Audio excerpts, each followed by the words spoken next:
जिंदगी में आप कभी घमंड किए हो? कभी भी आप कभी घमंड किए हो? घमंड करना क्यों है?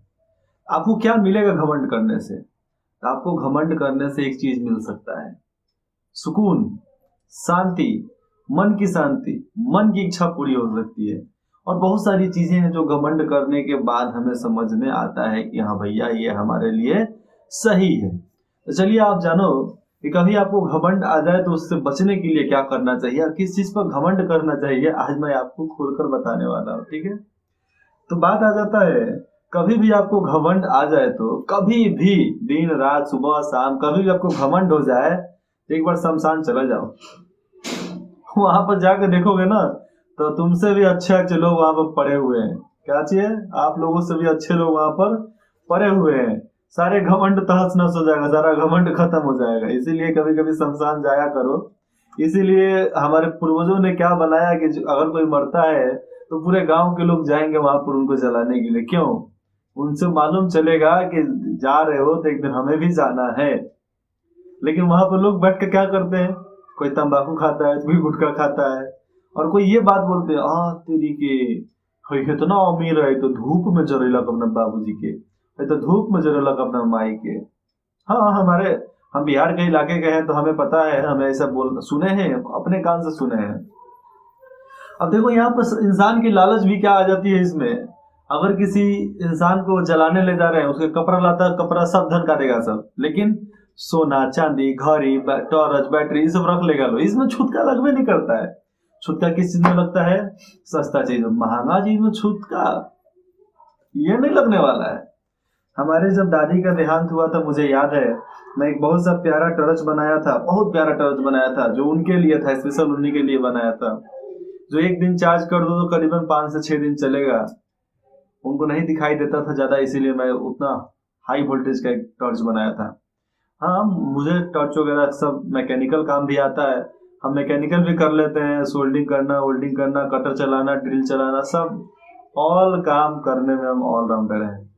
हाँ, लेकिन उतना ज्यादा प्रोफेशनल नहीं, लेकिन थोड़ा मोड़ा मतलब अपना काम चल जाए, मिस्त्री वगैरह को ना बुलाना पड़ जाए। चाहे नल का साफ करना हो गया, चाहे पाइप लगाना, पाइप बदलना, इधर उधर पाइप जोड़ फाड़ करना, तोड़ फाड़ करना, थोड़ा सा डेकोरेशन करना, डिजाइनिंग करना, ये सब थोड़ा मोड़ा सीखे हैं।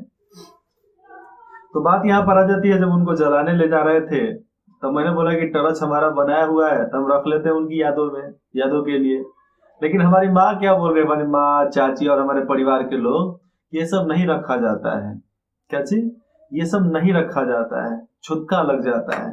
छुतका लग, हम लोग बिहारी भोजपुरी में बात करते हैं, छुतका लाग गई बाटे। तो हम बोले ठीक है, मत लगाओ, लेकिन हाँ ये आग में जाएगा तो उड़ेगा, कहेंगे लिपोलीमर बैटरी है, लिथमस बैटरी था उसमें, सॉरी लिथमस बैटरी था, इसलिए उसको दिक्कत होता था, क्योंकि लिथमस और लिपोलीमर दोनों मिलाकर वो बैटरी बनाया गया था। इसलिए वो आग के कांटेक्ट में जाता है ना, अंदर लिक्विड जाएगा तो मतलब आग जाएगा तो फट जाता था। तो मेरे बात को कोई विश्वास किया नहीं, तो हम लोग ले गए जलाने के लिए, दादी को जला दिए। तो हाँ, पापा हमारे बोले कि हम ज्यादा धूप का इस्तेमाल करेंगे इसमें। तो बहुत ज्यादा धूप लेकर आए थे हम लोग, करीबन 1.5 क्विंटल से ऊपर धूप लेकर आए थे, वो सब डाले। तो कुछ लोग बोल रहा था कि ये तो है नजरेलन हो नजरेलन, अनेकों प्रकार की बातें हो रही थी। और एक जगह पर सारे कपड़े धनकाए जाते थे, लेकिन मजा ले कोई औरत पायल उनका दे देवे जलाने के लिए नहीं देगी। पायल गहना उनका जितना भी था वो रख लिया लो, उसमें छुतका लगा ही नहीं, क्योंकि वो महंगा चीज था ना, उसमें छुतका लग ही नहीं सकता है। इधर उधर दान भी नहीं करना है, वो सब कुछ रखा है, जिसको जो रखना है वो रखा है। एक उनका खटोली था, वो भी अच्छा था, उस पर हम लोग खूब बढ़िया से खेलते होते थे। लेकिन उनके रूम का पंखा मैंने आज तक उतारने नहीं दिया है। जो उनके लिए सीलिंग फैन मैंने लगाया था, वो आज तक हिम्मत नहीं हुआ किसी को उतारने के लिए। मैंने बोल दिया है कि वो नहीं उतरने वाला है वहां से, वहीं पर रहेगा, आज वहीं पर है। तो बात जब रहती है, जब जलाया जा रहा था तो जब बैटरी में आग गया ना, तो बैटरी बड़ा से न उड़ गया, मतलब पूरा आग वहां के छिटा गया था, उड़ा तो मतलब फैल गया। तो जितने भी उधर के लोग थे उनसे बोले बोले रही ना उड़ी, उड़ गल ना, तो देख लो यही ना हुई। तो वो सब बोला कि हमरा तो पते ना अरला खाते, हम क्या करी। हम बोले ठीक है भैया, कोई बात नहीं। चलिए आगे कुछ मैं बात बता देता हूँ। कभी आपको घमंड आ जाए तो शमशान घाट चले जाना। सारे घमंड का चकनाचूर हो जाएगा। ये देखो यहाँ पर पड़ा हुआ है, शमशान में जाओगे तो वहां पर आपको सब दिखेंगे। ये देखो यहाँ पर पड़ा हुआ है, रूप, धन, जवानी, लालच, बेईमानी, काम उत्तेजना, छल, चिंता, सब यहीं के यहीं पड़े हुए हैं। क्या चीज यहाँ पर? रूप, धन, जवानी, लालच, बेईमानी, काम, उत्तेजना, छल और चिंता, सब यहीं पर पड़ा रह जाएगा। व्यर्थ की चिंता किसी काम की नहीं, आज खुशी से जियो, क्योंकि अगले 1 घंटे के बाद क्या होगा वो किसी को पता नहीं। समझ में आया? तुम क्या ले जाओगे कभी कहीं किसी भी जमाने में, क्या ले जाओगे अपने ऊपर ग्रह पे? तुम्हारे ऊपर कोई ग्रह नहीं होता है। तुम्हारा नर्क, स्वर्ग, धरती, परिवार, सब चीज इस धरती पर होता है, ऊपर नहीं जाने वाला है। हाँ, आपके पुण्य जाते हैं ऊपर, अंतरिक्ष में घूमते हैं, आपके कर्म जाते हैं। हाँ, ऐसा मैंने सुना है कि पुनः जन्म होता था, ये होता है, वो होता है। हमारा पीछे का जन्म हमको आगे जीवन में अच्छा सफलता पहुंचाती है। बात सही है। मैं भी मानता हूँ कि मैं इस घर में पैदा लिया, मैं इस घर में जन्म लिया अपने परिवार में, मतलब मैंने पिछले जन्म में बहुत अच्छे पुण्य किए होंगे कि मुझे इतने अच्छा परिवार मिला है। क्योंकि इतना अच्छा परिवार जल्दी किसी को मिलता नहीं है। तो मेरा भगवान से भी बहुत ज्यादा हमेशा रहता है नमन कि मुझे ऐसे घर में भेजा, और अपने से भी कि मैंने पिछले जन्म में इतना अच्छा कर्म किया कि मैं इतने अच्छे परिवार में जन्मा हूँ। हाँ, रोक टोक तो हर परिवार में होता है, लेकिन एक लिमिट से होता है। लेकिन हमारे पास थोड़ा अलग किस्म के सब चीज, सब कोई अलग वैरायटी का ही है। मेरी माँ है, मेरे पापा जी हैं, मेरे भाई, मेरे दोस्त, ये सब अलग ब्रीड के हैं। लगता ही नहीं कि इस धरती के हैं, वो सब स्वर्ग से आए हुए, वैसा लगता है। स्वर्ग जैसा परिवार है, खुश है हम लोग। आगे देखिएगा, कितनी भी महंगी गाड़ी में आप घूम लो, चाहे अरबों खरबों करोड़ों की गाड़ी में आप घूम लो, लेकिन आपकी अंतिम यात्रा एक ही जगह पर होगी, अर्थी। तो व्यर्थ की चिंता मत करना, क्योंकि अपना अंतिम यात्रा वहीं पर है।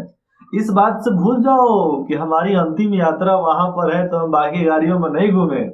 हम घूमेंगे, गाड़ी में घूमेंगे, ट्रक में घूमेंगे, बस में घूमेंगे, प्लेन में। अरे भाई, मेरे पास है तो हमने घूमा, तुम्हारे पास नहीं है तो वहीं घूमोगे। तो ये सब टेंशन नहीं लेने का। ये सब देखो, ये सब जितना भी है ना मोटिवेशनल बातें, तो ये कितनी भी महंगी गाड़ी में घूम लो, अंतिम सफर तो बस अर्थी पर ही जाना है, अर्थी पर ही करना है। तो ये सब बातें, हाँ ठीक है, जाएंगे, लेकिन जन्म से लेकर मरने के बीच में जो जीवन होता है, जीवन तो अच्छा बिताओ ना।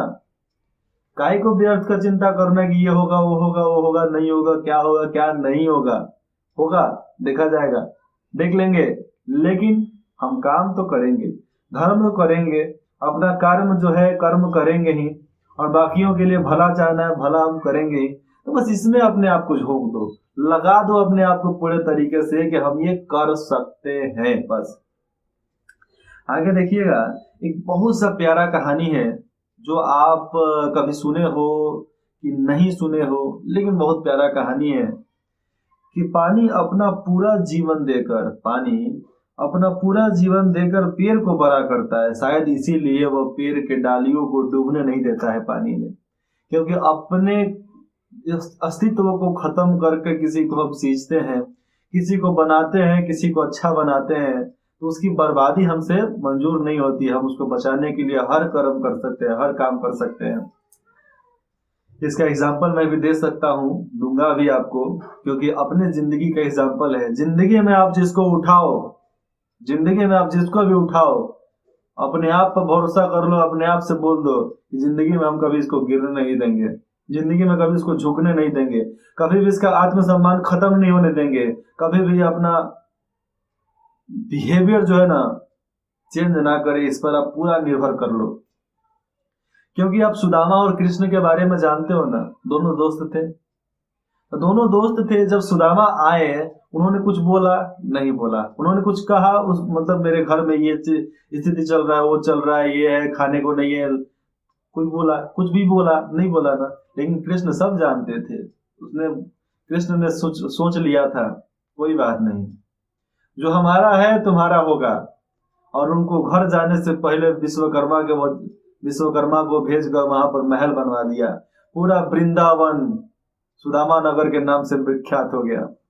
वृंदावन का नाम बदलकर फिर सुदामा नगर रख दिया गया, क्योंकि उन्हीं के वजह से पूरा जितना भी वो महल का इलाका था, जितना भी वो गांव था, सब महल में तब्दील हो गया था। इतना बड़ा बड़ा महल कि वहां के राजा का भी घर वैसा नहीं था, क्योंकि भगवान द्वारा बनाया गया है ना भैया। तो ये देखो, एक तरीके से काल्पनिक कहानी भी हो सकती है, मानसिक कहानी भी हो सकती है, लेकिन आप इसको सही मान के चलो ना, तो वहां पर बताया जाता है कि अपना धर्म क्या होता है, अपना कर्म क्या होता है, अपना बलिदान क्या होता है, अपनी चाहत क्या होती है, अपनी प्रेम क्या होता है, अपनी मोहब्बत क्या होती है, और एक दोस्त दूसरे दोस्त से लगाव कैसे रखते हैं, वो सब वहां पर मालूम चलता है देखने के बाद। तो कभी आप हमारे पुराने ग्रंथ को पढ़ो, रामायण पढ़ो, महाभारत पढ़ो, गीता पढ़ो, और नहीं पढ़ सकते तो उसको मोबाइल में देख लो, टीवी पे देख लो। इतना ज्यादा रामायण का शो चलता है, महाभारत का शो चलता है, गीता का शो चलता है, जय श्री कृष्ण चलता है, आप उसको देखो ना। जिंदगी में आपको सब मिलेगा अगर आप उसको देखना स्वीकार कर लिए, देखना चाह दिए तो। क्योंकि हमारे संस्कृति किताबों में जो भी लिखा गया है वो बहुत ज्यादा रिसर्च के अनुसार लिखा गया है। कोई भी लिखा है तो सिद्ध पुरुष ने लिखा है, नहीं तो आप सब कोई अपना अपना किताब लिख सकता है। तो जिसको आएगा वही ना किताब लिखेगा जी। आपको नहीं आता है तो आप किताब कैसे लिख सकते हो? आप आज तक एक भी किताब लिखे नहीं लिख पाए हो, क्यों? आता ही नहीं है, समझ में नहीं आएगा क्या लिखेंगे। एक टॉपिक को 15 पन्ना में लिखना कोई आसान बात नहीं होती है। ये जो मैं बोल रहा हूँ, मैं इसको लिख कर रख सकता हूँ, लिखता भी हूँ, लेकिन इसको मैं एक डायरी में नोट करूँ, ये बुक बन सकता है। This is the not more lines for extra book. हाँ, थोड़ा मुझे मेरा अंग्रेजी कमजोर है, लेकिन फिर भी मैं बताता हूँ कि थोड़ा मोड़ा लिखने से कोई फर्क नहीं पड़ने वाला है। थोड़ा मोड़ा लिखो, थोड़ा मोड़ा लिखो, लिखते लिखते लिखते लिखते लिखते कल आप एक किताब लिखने लायक हो जाओगे। फर्क नहीं पड़ेगा, लेकिन जिस दिन आप किताब लिखोगे उस दिन फर्क पड़ेगा। जब आपका बुक पॉपुलाइज होगा, जब आपका बुक मार्केट में जाएगा, तब आपको फर्क पड़ेगा। आपके घर में पैसे आएंगे, आपके बैंक बैलेंस में फुल पैसा होगा, तो आपको फर्क पड़ेगा कि हाँ मैंने कुछ किया। मेरी एक बातों को आप ध्यान में रखना। हमसे हमारे दोस्त पूछे थे, एक दिन पूछे कि घमंड किस चीज पर करना चाहिए, तो मेरा लाइन एक ही साफ था कि घमंड अपने मौत पे करो। किस चीज पे? घमंड अपने मौत पे करो, क्योंकि ये सत्य है, ये होगा। तो ये सच्चाई है कि मरेंगे, तो घमंड मौत पे करो, तो तुम कभी भी नहीं भटकोगे। हम सीधा बोलते हैं घमंड है मुझे, घमंड है अपने विश्वास पे, अपने मौत पे। साला मरेगा रे अपुन एक दिन। तो बस ये घमंड रहेगा ना, तो बाकी घमंड चकनाचूर हो जाते हैं। इसीलिए बोलता हूँ जिंदगी में हमेशा एक अनोखा जीवन जियो। बाकी सब लेखा नहीं, फालतू का जीवन नहीं जीने का। अरे भैया, जिंदगी में आए हैं, जन्म लिए हैं, तो कुछ एट्रैक्टिव करो, नया करो। सोचो कि हम क्या कर सकते हैं, क्या नहीं कर सकते हैं, दुनिया का समाज का क्या नहीं कर रहा है, हम क्या कर सकते हैं। दुनिया से हट कर करो। अच्छा, समाज ये नहीं कर रहा है, हम तो कर सकते हैं, मुझे आता है, मैं कर सकता हूँ। तो इस तरह जज्बा होना चाहिए आपके अंदर, क्योंकि जज्बा होगा तो ही आप कुछ कर सकते हो। आगे यहाँ पर लिखा है कि जीवन में पैसे के साथ व्यवहार भी कमाना चाहिए। बात सही है कि जीवन में पैसे के साथ व्यवहार भी कमाना चाहिए, वरना आप जब अंतिम यात्रा पे जाओगे तो आपके 4 करोड़ नहीं, 4 लोग जाएंगे। अर्थी कौन लेकर जाता है? वही 4 लोग लेकर जाते हैं। आपका व्यवहार सही नहीं होगा तो 4 लोग भी नहीं आएंगे आपको ले जाने के लिए। मैं गांव बिरादरी में रहा हूँ, गांव बिरादरी में देखा हूँ, तो जो लोग ज्यादा गाली देते थे, अपशब्द बोलते थे दूसरे को, मैं मेरे आंख से देखा हुआ है, तो उनको घाव हो गया था, मतलब इधर पेट वेट में घाव हो गया, लीवर खराब हो गया, तो उनका डेथ हो गया। तो उनको गांव के लोग जलाने नहीं दिए। अगर पानी में दहवाया गया, मतलब उनको बहा दिया जाता था, वो बहाने नहीं दिए। फिर वो लोग डुमरिया घाट को लेकर, मेरे गांव से करीबन 15 से 20 किलोमीटर का पड़ता है, उधर भी लोग बहवाने नहीं दिए पानी में। फिर उसके बाद से कहीं और जाकर दियर में किसी के गांव से होते हुए, तो उसको ले जाकर पानी में जाकर उनको छोड़ दिया लोग। तो ऐसा काम नहीं करना चाहिए कि लोग आपको गाली दे दे, लोग आपको बाद में मरने के बाद आपका संस्कार भी ना करने दे। ऐसा काम जिंदगी में आपको कभी भी नहीं करनी चाहिए। तो बात यहाँ पर आ जाता है कि आपको 4 करोड़ लेकर नहीं जाएगा। हाँ, आप पैसे दे सकते हो, कोई आपको दफना देगा, जला देगा, भस्म कर देगा, लेकिन आपका जो मार्मिक संस्कार जो होता है ना, हमारे जो हिंदू समाज का जो संस्कार होता है, मुसलमानी समाज का जो संस्कार होता है मरने के बाद, तो वो संस्कार कहाँ रहेगा? संस्कृति जो हमारी है कि ये करना है वो करना है, हमारे हर कर्म क्या है क्या नहीं है गंगा में प्रवाहित करना है, इधर इस मजार पर डालना है उधर डालना है, अंतिम सफर कर लिए भाई सब खत्म हो गया। हम लोग का हिंदुओं में है कि हमने कलश को गंगा नदी में ले जाकर प्रवाहित करते हैं, वहां पर बहाते हैं। मुसलमानों का मुझे नहीं पता है, शायद आप लोगों को पता होगा तो आप मुझे कमेंट करके जरूर बताना, क्योंकि सब चीज आज आप पर निर्भर करता है, क्योंकि आप मुझे सिखा सकते हो। जितना आप मुझे सिखाओगे उतना ही मैं आपके लिए कुछ नया सोसाइटी बनाने के लिए कोशिश करूंगा, नया जमाना बनाने के लिए कोशिश करूंगा। और मेरा कोशिश है कि जिस दिन हमारी पार्टी सरकार में आएगी, ये 2024 चल रहे हैं, 2024 के इलेक्शन, 2025 के इलेक्शन में हमारी पार्टी अगर जीतती है तो आपके अनुसार आपका काम होगा। और जो जो मैं वादा करूंगा, जो भी मैं वादा करने वाला हूं कि आपके एरिया में ये मिलेगा, आपके एरिया में ये करके दिखाऊंगा, मैं ये जरूर करूंगा। ये मैं बोल नहीं रहा हूं, मैं ये करके दिखाऊंगा। जिस दिन हमारी पार्टी सत्ता में आती है, जिस दिन मैं सीएम बनता हूं, उस दिन मैं आप सबके ख्वाहिशों को पूरा करूंगा। और खास करके अपना बिहार, पहले अपने बिहार को दुबई बनाने में मैं कोई भी कसर छोड़ने वाला नहीं हूं, और बनेगा। अपना बिहार डेवलप होगा। जो जीडीपी महाराष्ट्र का 15.9 है, हम भी उसके बराबर जीडीपी करके दिखाएंगे बिहार का। और ये ज्यादा समय में नहीं, 5 से 10 साल में। इतना ज्यादा कोशिश है हमारा कि मैं इतना ज्यादा कर सकूं लोगों के लिए, अपने जनता के लिए कर सकूं, क्योंकि हमारे पास जनसंख्या की कोई कमी नहीं है। जब जनसंख्या की कोई कमी नहीं है तो हमारे पास पैसे की क्यों कमी हो जाएगी भैया? नहीं होनी चाहिए, कभी भी नहीं होनी चाहिए। तो जितने भी घोटाला घूस वगैरह जो भी हो जाता है वो सब खत्म हो जाएगा। एक समय आएगा सब खत्म हो जाएगा।